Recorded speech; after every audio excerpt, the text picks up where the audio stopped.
Hey Ron, how's it going? Lance here. Okay, so I have a 2004 F350 6.0 liter turbo diesel power stroke. I've watched pretty much all your videos trying to help me out, and I haven't been able to come up with a solution yet. The problem was about 6 weeks ago, I was towing a trailer for my boss from about Philadelphia, Pennsylvania, up to Middletown, New York, and my EGR cooler blew up about 20 miles from home. I drove the 20 miles home with a blown EGR cooler, but I had called my girlfriend as soon as it happened. I pulled over and I had her drive me to Walmart. We picked up, I think, like 10 gallons of room temperature water, because I know you're not supposed to put cold water because you can damage the motor. And every few miles, every 5 miles or so, I'd pull over, put a gallon or two of water in because it was burning it pretty bad. And I made it home no problem. Here she is. She's coming to yell at me. Hang on a second.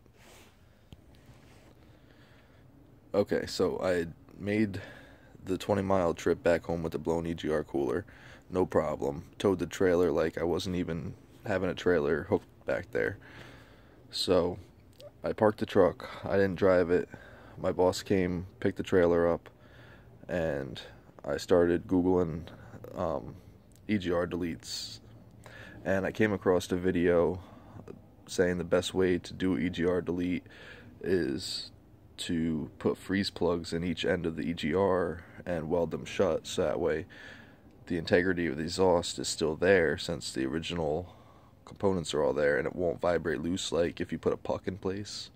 So I did that. Well, I kept that in my mind, and I had found your videos for the bulletproof, the 6.0 diesel with the 40 oil cooler, and it pretty much gave me step instructions on how to remove the EGR cooler in order to do the EGR delete that I wanted to do. So it worked out very well. I had no issues at all following your instructions. It was very thorough, and I appreciate that. So I got it all back together, and the truck starts fine, it idles fine. Driving it, it's fine if I'm easy on the pedal and only go up to about 30-40 miles an hour. After that, it just wants to bog out. I have no power at all. If I try to give it power, it goes up to about 3,000 RPMs, hangs there, and just struggles, does not want to accelerate until I back off the pedal. Then it'll shift to the next gear, and same problem all over again.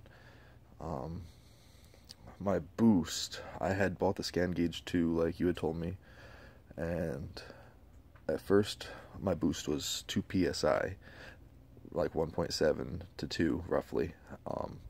So I had taken my turbo out, I had cleaned all the vanes and everything. It really didn't look like it needed it. My truck only has 85,020 miles roughly, like just hit 85,000 miles.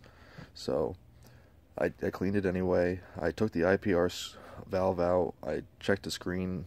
It looked very clean. I changed it anyway, just since it was out.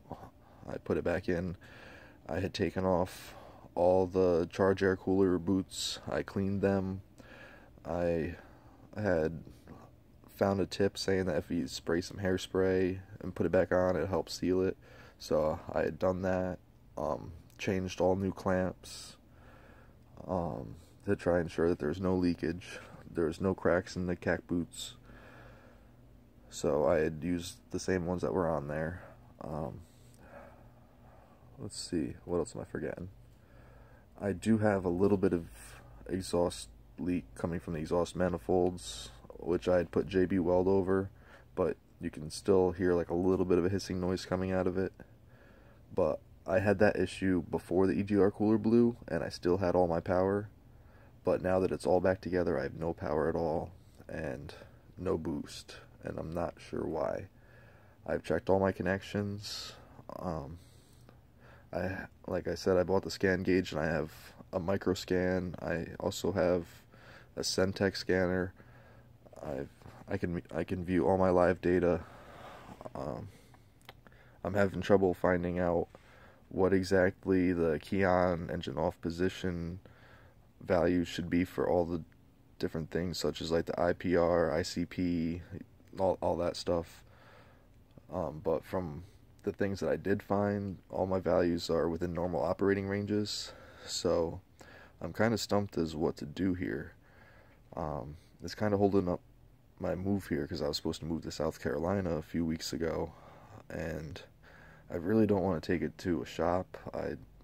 I've had 24 other vehicles, and I've always been able to fix them myself, and this is the first vehicle that I've come across that I've not been able to fix. So it's also my first diesel and my first turbo vehicle.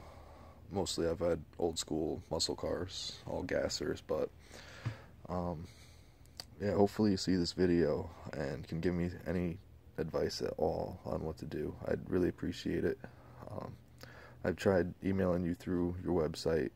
You probably haven't gotten to it yet. That was fairly recent. I just found your website. But yeah, thanks a lot for viewing.